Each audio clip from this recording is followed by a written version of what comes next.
जय श्री कृष्णा। राधे राधे दोस्तों, आप सभी को ज्येष्ठ पूर्णिमा और बट पूर्णिमा की हार्दिक शुभकामनाएं। आप सभी पर भगवान श्री सत्यनारायण का आशीर्वाद सदैव ही बना रहे। आज की वीडियो में हम सुनेंगे श्री सत्यनारायण भगवान की संपूर्ण कथा। तो प्रेम से बोलिए श्री सत्यनारायण भगवान की जय। आज के दिन श्री सत्यनारायण भगवान की कथा पढ़ी अथवा सुनी जाती है। तो आज हम भगवान सत्यनारायण की कथा के 5 अध्यायों का श्रवण करेंगे। शास्त्रों में बताया गया है कि सत्यनारायण व्रत कथा का पाठ करने से व्यक्ति को 1000 यज्ञ करने के बराबर पुण्य फल की प्राप्ति होती है। सत्यनारायण व्रत कथा में भगवान विष्णु के सत्य स्वरूप के बारे में बताया गया है। इस व्रत का पाठ करने से घर में सुख समृद्धि का वास होता है और भगवान विष्णु की कृपा बनी रहती है। तो आइए आज की कथा का पहला अध्याय प्रारंभ करते हैं। प्रेम से बोलिए श्री सत्यनारायण भगवान की जय।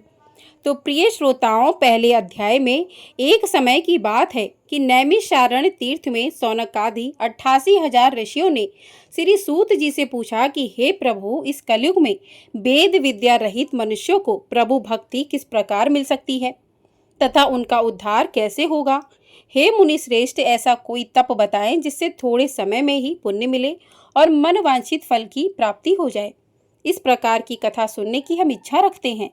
सर्वशास्त्रों के ज्ञाता सूत जी बोले कि हे वैष्णवों में पूज्य, आप सभी ने प्राणियों के हित की बात पूछी है, इसलिए मैं एक ऐसे श्रेष्ठ व्रत को आप लोगों को बताऊंगा जिसे नारद जी ने लक्ष्मी नारायण जी से पूछा था और लक्ष्मीपति ने मुनि श्रेष्ठ नारद जी से कहा था। आप सब इसे ध्यान से सुनिए। एक समय की बात है, योगी राज नारद जी दूसरों के हित की इच्छा के लिए अनेकों लोकों में घूमते हुए मृत्यु लोक में आ पहुंचे। यहाँ उन्होंने अनेक योनियों में जन्मे प्रायः सभी मनुष्यों को अपने कर्मों द्वारा अनेकों दुखों से पीड़ित देखा।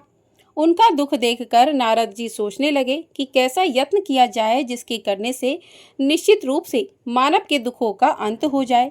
इसी विचार पर मनन करते हुए वह विष्णु लोक में गए। वहां वह देवों के ईश नारायण की स्तुति करने लगे, जिनके हाथों में शंख चक्र गदा और पद्म थे, गले में वरमाला पहने हुए थे। स्तुति करते हुए नारद जी बोले कि हे भगवान, आप अत्यंत शक्ति से संपन्न हैं, मन तथा वाणी भी आपको नहीं पा सकती। आपका आदि मध्य तथा अंत नहीं है। निर्गुण स्वरूप सृष्टि के कारण भक्तों के दुख को दूर करने वाले हैं। आपको मेरा नमस्कार है। नारद जी की स्तुति सुनकर विष्णु भगवान बोले कि हे मुनि श्रेष्ठ, आपके मन में क्या बात है? आप किस काम के लिए पधारे हैं, उसे निसंकोच कहो।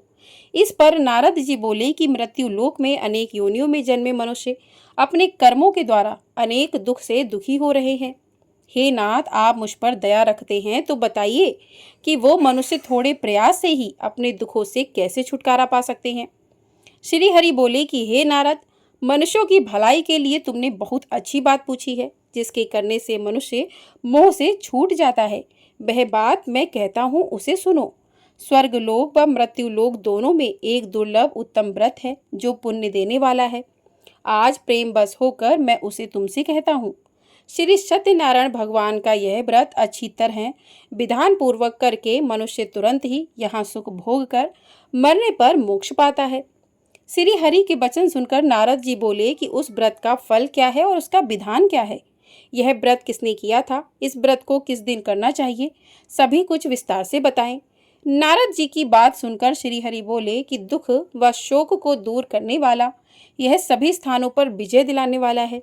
मानव को भक्ति व श्रद्धा के साथ शाम को श्री सत्यनारायण की पूजा धर्मपरायण होकर ब्राह्मणों व बंधुओं के साथ करनी चाहिए। भक्ति भाव से ही नैवेद्य केले का फल, घी, दूध और गेहूं का आटा सवाया ले। गेहूं के स्थान पर साठी का आटा, शक्कर तथा गुड़ लेकर बस सभी भक्षण योग्य पदार्थों को मिलाकर भगवान का भोग लगाएं। ब्राह्मणों सहित बंधु बांधवों को भी भोजन कराएं।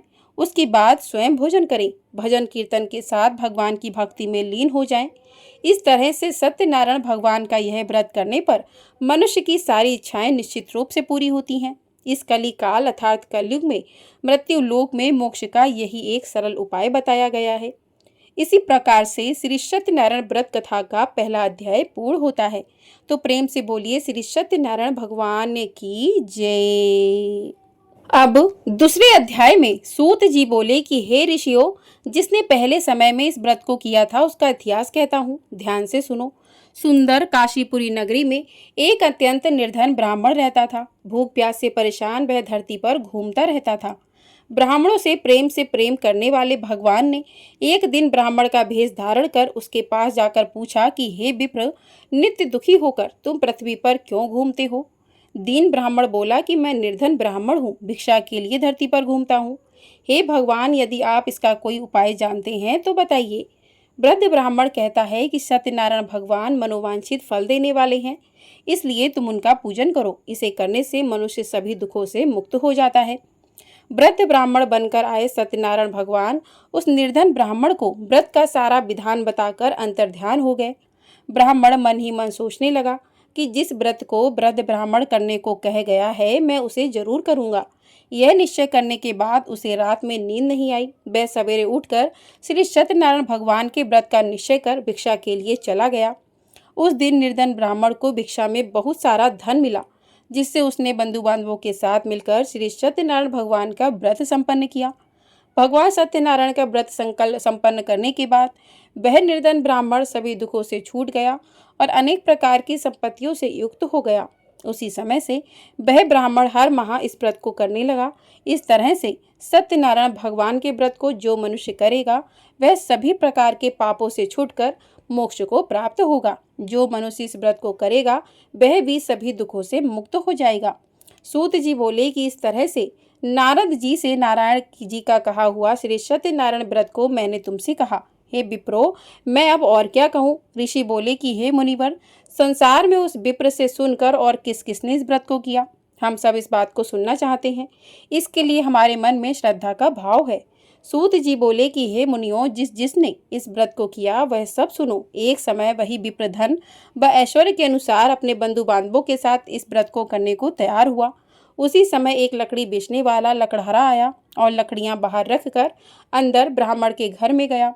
प्यास से दुखी वह लकड़हारा उनको व्रत करते देख विप्र को नमस्कार करके पूछने लगा कि आप यह क्या कर रहे हैं? तो उन्होंने बताया कि व्रत कर रहा हूँ तथा इसे करने से क्या फल मिलेगा, कृपया मुझे भी बताइए। ब्राह्मण ने कहा कि सब मनोकामनाओं को पूरा करने वाला यह सत्यनारायण भगवान का व्रत है। इनकी कृपा से ही मेरे घर में धन धान्य आदि की वृद्धि हुई है। विप्र से सत्यनारायण व्रत या के बारे में जानकर लकड़हारा बहुत प्रसन्न हुआ। चरणामृत लेकर वह प्रसाद खाने के बाद वह अपने घर गया। लकड़हारे ने अपने मन में संकल्प किया कि आज लकड़ी बेचने से जो भी धन रुपया पैसा मिलेगा उसी से श्री सत्यनारायण भगवान का उत्तम व्रत करूंगा। मन में इस विचार को लेकर बूढ़ा आदमी सिर पर लकड़ियां रखकर उस नगर में बेचने गया जहां पर धनी लोग ज्यादा रहते थे। उस नगर में उसे अपनी लकड़ियों के दाम पहले से 4 गुना अधिक मिले। लकड़हारा प्रसन्नता के साथ दाम लेकर केले, शक्कर, घी, दूध, दही और गेहूं का आटा लेकर और सत्यनारायण भगवान के व्रत की अन्य सामग्रियां लेकर अपने घर गया। वहां उसने अपने बंधु बांधवों को बुलाकर विधि विधान से सत्यनारायण भगवान का पूजन और व्रत किया। इस व्रत के प्रभाव से वह बूढ़ा लकड़हारा धन पुत्र आदि से युक्त होकर संसार की समस्त सुख भोग कर अंतकाल में वैकुंठ धाम को चला गया। इसी प्रकार से श्री सत्यनारायण व्रत कथा का दूसरा अध्याय पूर्ण हुआ।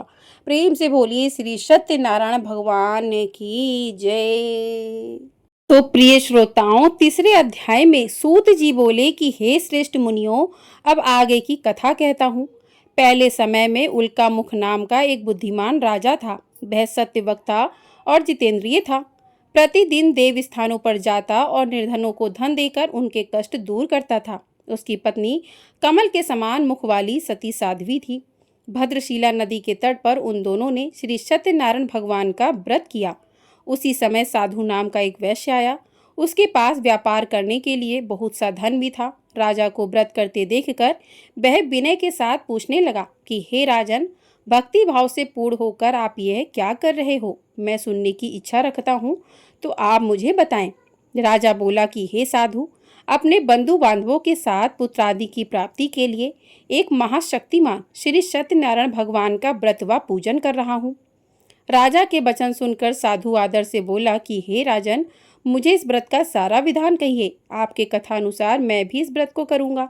मेरी भी संतान नहीं है और इस व्रत को करने से निश्चित रूप से मुझे संतान की प्राप्ति होगी। राजा से व्रत का सारा विधान सुनकर व्यापार से निवृत्त हो वह अपने घर गया। साधु वैश्य ने अपनी पत्नी को संतान देने वाले इस व्रत का वर्णन कह सुनाया और कहा कि जब मेरी संतान होगी तब मैं भी इस व्रत को करूंगा। साधु ने इस तरह के वचन अपनी पत्नी लीलावती से कहे। एक दिन लीलावती पति के साथ आनंदित हो, सांसारिक धर्म में प्रवृत्त हो, सत्यनारायण भगवान की कृपा से गर्भवती हो गई। 10वें महीने में उसके गर्भ से एक सुंदर कन्या ने जन्म लिया। दिनों दिन वह ऐसे बढ़ने लगी जैसे शुक्ल पक्ष का चंद्रमा बढ़ता है। माता पिता ने अपनी कन्या का नाम कलावती रखा। एक दिन लीलावती ने मीठे शब्दों में अपने पति को याद दिलाया कि आपने भगवान श्री सत्यनारायण के जिस व्रत को करने का संकल्प किया था उसे करने का समय आ गया है। आप इस व्रत को करिए। साधु बोला कि हे प्रिय, इस व्रत को मैं उसके विवाह पर करूंगा। इस प्रकार अपनी पत्नी को आश्वासन देकर वह नगर को चला गया। कलावती पिता के घर में रहे वृद्धि को प्राप्त हो गई। साधु ने एक बार नगर में अपनी कन्या को सखियों के साथ देखा तो तुरंत ही दूत को बुलाया और कहा कि मेरी कन्या के योग्य वर देखकर आओ। साधु की बात सुनकर दूत कंचन नगर में पहुंचा और वहां देखभाल कर लड़की के सुयोग्य बाणिक पुत्र को ले आया। सुयोग्य लड़के को देख साधु ने बंधु बांधवों को बुलाकर अपनी पुत्री का विवाह कर दिया। लेकिन दुर्भाग्य की बात यह कि साधु ने अभी भी श्री सत्यनारायण भगवान का व्रत नहीं किया। इस पर श्री सत्यनारायण क्रोधित हो गए और श्राप दिया कि साधु को अत्यंत दुख मिले। अपने कार्य में कुशल साधु बनिया जमाई को लेकर समुद्र के पास स्थित होकर रत्नासार नगर में गया। वहां जाकर दामाद ससुर दोनों मिलकर चंद्रकेतु राजा के नगर में व्यापार करने लगे। एक दिन भगवान सत्यनारायण की माया से एक चोर राजा का धन चुराकर भाग रहा था। उसने राजा के सिपाहियों को अपना पीछा करते देख चुराया हुआ धन वहां पर रख दिया जहां पर साधु अपने जवाई के साथ ठहरा हुआ था। राजा के सिपाहियों ने साधु वैश्य के पास राजा का धन पड़ा देखा तो वह ससुर जवाई दोनों को बांधकर प्रसन्नता से राजा के पास ले गए और कहा कि उन दोनों चोरों को हम पकड़ लाए हैं, अब आगे आप कार्रवाई की आज्ञा दें। राजा की आज्ञा से उन दोनों को कठिन कारावास में डाल दिया गया और उनका सारा धन भी उनसे छीन लिया गया। श्री सत्यनारायण भगवान के श्राप से साधु की पत्नी भी बहुत दुखी हुई। घर में जो भी धन रखा था उसे चोर चुरा ले गए। शारीरिक मानसिक पीड़ा व भूख प्यास से अति दुखी हो अन्य की चिंता में कलावती ब्राह्मण के घर गई। वहां उसने श्री सत्यनारायण भगवान का व्रत होते देखा, फिर कथा भी सुनी। वह प्रसाद ग्रहण कर वह रात को घर वापस आई तो माता के कलावती से पूछा कि हे पुत्री, अब तक तुम कहाँ थी? तेरे मन में क्या है? कलावती ने अपनी माता से कहा कि हे माता, मैंने एक ब्राह्मण के घर में श्री सत्यनारायण भगवान का व्रत देखा है। कन्या के वचन सुनकर लीलावती भगवान के पूजन की तैयारी करने लगी। लीलावती ने परिवार व बंधुओं सहित श्री सत्यनारायण भगवान का पूजन किया और उनसे वर मांगा कि मेरे पति तथा जवाई शीघ्र घर आ जाएं। साथ ही यह भी प्रार्थना की कि हम सबका अपराध क्षमा करें। श्री सत्यनारायण भगवान इस व्रत से संतुष्ट हो गए और राजा चंद्रकेतु को सपने में दर्शन देकर कहा कि राजन, तुम उन दोनों वैश्यों को छोड़ दो और तुमने उनका जो भी धन लिया है वह उन्हें वापस कर दो। अगर ऐसा नहीं किया तो मैं तुम्हारा धन, राज्य व संतान सभी को नष्ट कर दूंगा। राजा को यह सब कहकर वह अंतर्ध्यान हो गए। प्रातःकाल सभा में राजा ने अपना सपना सुनाया। फिर बोले कि वणिक पुत्रों को कैद से मुक्त कर सभा में लाओ। दोनों ने आते ही राजा को प्रणाम किया। राजा मीठी वाणी में बोला कि हे महानुभाव, भाग्यवश ऐसा कठिन दुख तुम्हें प्राप्त हुआ है, लेकिन अब तुम्हें कोई भय नहीं है। ऐसा कहकर राजा ने उन दोनों को नए वस्त्र आभूषण भी पहनाए और जितना धन उनका लिया था उससे दोगुना धन वापस कर दिया। दोनों वैसे अपने घर को चल दिए। इस प्रकार से श्री सत्यनारायण व्रत की कथा का 3रा अध्याय समाप्त हुआ। प्रेम से बोलिए श्री सत्यनारायण भगवान की जय। आगे 4थे अध्याय में सूत जी बोले कि वैश्य ने मंगलाचार कर अपनी यात्रा आरंभ की और अपने नगर की ओर चल दिए। उनके थोड़ी दूर जाने पर एक दंडी भेषधारी श्री सत्यनारायण ने उनसे पूछा कि हे साधु, तेरी नाव में क्या है? अभिवाड़ी बड़ी हंसता हुआ बोला कि हे दंडी, आप क्यों पूछते हो? क्या धन लेने की इच्छा है? मेरी नाव में तो बेल व पत्ते भरे हुए हैं। वैश्य के कठोर वचन सुनकर भगवान बोले, तुम्हारा वचन सत्य हो। दंडी ऐसे वचन कहे वहां से दूर चले गए। कुछ दूर जाकर समुद्र के किनारे बैठ गए। दंडी के जाने के बाद साधु वैश्य ने नित्य क्रिया के पश्चात नाव को ऊंची उठते देखकर अचंभा माना और नाव में बेल पत्ते आदि देखकर वह मूर्छित हो जमीन पर गिर पड़ा। मूर्छा खुलने पर वह अत्यंत शोक में डूब गया। तब उसका दामाद बोला कि आप शोक ना मनाएं, यह दंडी का शाप है, इसलिए हमें उनकी शरण में जाना चाहिए, तभी हमारी मनोकामना पूरी होगी। दामाद की बात सुनकर वह दंडी के पास पहुंचा और अत्यंत भक्ति भाव नमस्कार करके बोला, मैंने आपसे जो जो असत्य वचन कहे थे उनके लिए मुझे क्षमा करें। ऐसा कहकर महान शोकातुर होकर रोने लगा। वह दंडी भगवान बोले कि हे बड़े पुत्र, मेरी आज्ञा से बार बार तुम्हें दुख प्राप्त हुआ है, तू मेरी पूजा से विमुख हुआ। साधु बोला कि हे भगवान, आपकी माया से ब्रह्म आदि देवता भी आपके रूप को नहीं जानते, तब मैं अज्ञानी कैसे जान सकता हूँ। आप प्रसन्न होइए, अब मैं सामर्थ्य के अनुसार आपकी पूजा करूंगा, मेरी रक्षा करो और पहले के समान नौका में धन भर दो। साधु वैश्य के भक्तिपूर्वक वचन सुनकर भगवान प्रसन्न हो गए और उसकी इच्छा अनुसार वरदान देकर अंतर ध्यान हो गए। ससुर जवाई जब नाव पर आए तो नाव को धन धान्य से भरा हुआ देखा। फिर वहीं अपने अन्य साथियों के साथ सत्यनारायण भगवान का पूजन कर अपने नगर को चल दिए। जब नगर के नजदीक पहुंचे तो दूत को घर पर खबर करने के लिए भेज दिया। दूत साधु की पत्नी को प्रणाम कर कहता है कि मालिक अपने दामाद सहित नगर के निकट आ गए हैं। दूत की बात सुनकर साधु की पत्नी लीलावती ने बड़े हर्ष के साथ सत्यनारायण भगवान का पूजन कर अपनी पुत्री कलावती से कहा कि मैं अपने पति के दर्शन को जाती हूँ, तू कार्य पूर्ण कर शीघ्र आ जाना। माता के ऐसे वचन सुनकर कलावती जल्दी में प्रसाद छोड़कर अपने पति के पास चली गई। प्रसाद की अवज्ञा के कारण श्री सत्यनारायण भगवान रुष्ट हो गए और नाव सहित उसके पति को पानी में डुबो दिया। कलावती अपने पति को वहां ना पाकर रोती हुई जमीन पर गिर गई। नौका को डूबा हुआ देखकर वह कन्या को रोता देखकर साधु दुखी होकर बोला कि हे प्रभु, मुझसे तथा मेरे परिवार से जो भी भूल हुई है उसे क्षमा करें। साधु के दीन वचन सुनकर श्री सत्यनारायण भगवान प्रसन्न हो गए और आकाशवाणी हुई कि हे साधु, तेरी कन्या मेरे प्रसाद को छोड़कर आई है, इसलिए उसका पति अदृश्य हो गया है। यदि वह घर जाकर प्रसाद खाकर लौटती है तो इसे इसका पति अवश्य मिलेगा। ऐसी आकाशवाणी सुनकर कलावती घर पहुंचकर प्रसाद खाती है और फिर आकर अपने पति के दर्शन करती है। उसके बाद साधु अपने बंधु बांधवों सहित श्री सत्यनारायण भगवान का विधि विधान से पूजन करता है और इस लोक का सुख भोग कर अंत में स्वर्ग को जाता है। इस प्रकार से श्री सत्यनारायण व्रत कथा का चौथा अध्याय पूर्ण हुआ। प्रेम से बोलिए श्री सत्यनारायण भगवान की जय। आगे 5वें अध्याय में सूत जी बोले कि हे ऋषियों, मैं और भी एक कथा सुनाता हूँ, उसे भी ध्यान पूर्वक सुनो। प्रजा पालन में लीन तुंगध्वज नाम का एक राजा था। उसने भी भगवान का प्रसाद त्याग कर बहुत ही ज्यादा दुख सहन किया। एक बार वन में जाकर वन्य पशुओं को मारकर वह बड़ के पेड़ के नीचे आया। वहां उसने ग्वालों को भक्ति भाव से अपने बंधुओं सहित सत्यनारायण भगवान का पूजन करते देखा। अभिमानवश राजा ने उन्हें देखकर भी पूजा स्थान में नहीं गया और न ही उसने भगवान को नमस्कार किया। ग्वालों ने राजा को प्रसाद दिया, लेकिन उसने वह प्रसाद नहीं खाया और प्रसाद को वहीं पर छोड़कर वह अपने नगर को चला गया। जब वह नगर में पहुंचा तो वहां सब कुछ तहस नहस हुआ पाया, तो वह शीघ्र ही समझ गया कि यह सब भगवान ने ही किया है।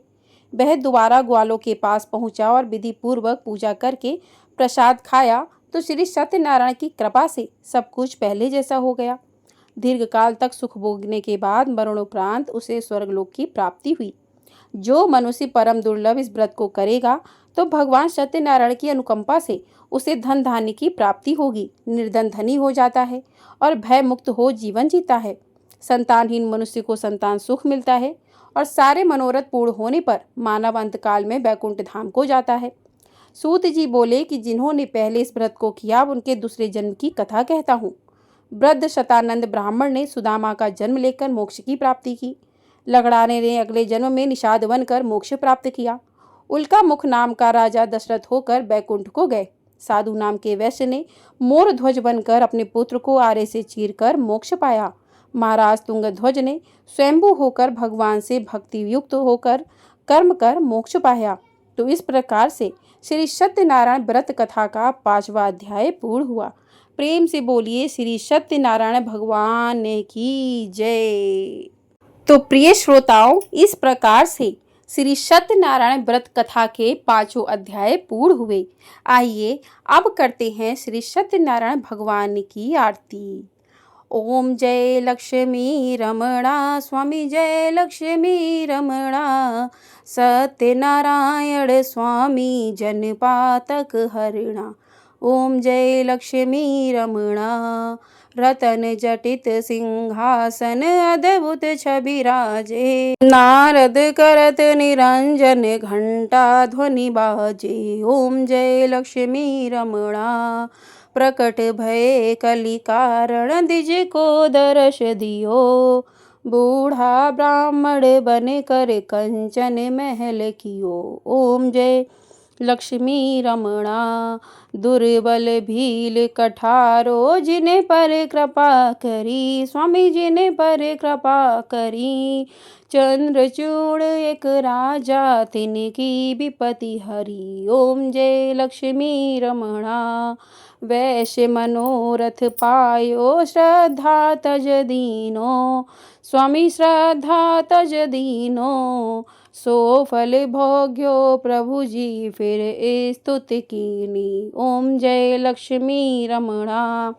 भाव भक्ति के कारण छिन छिन रूप धरो, श्रद्धा धारण कीनी तिनको काज सरयो। ओम जय लक्ष्मी रमणा, ग्वाल वाल संग राजा बन में भक्ति करी, स्वामी बन में भक्ति करी, मन वांछित फल दीनो दीन दयाल हरि। ओम जय लक्ष्मी रमणा, चढ़त प्रसाद सवायो कदली फल मेवा, धूप दीप तुलसी से राजी सत्य देवा।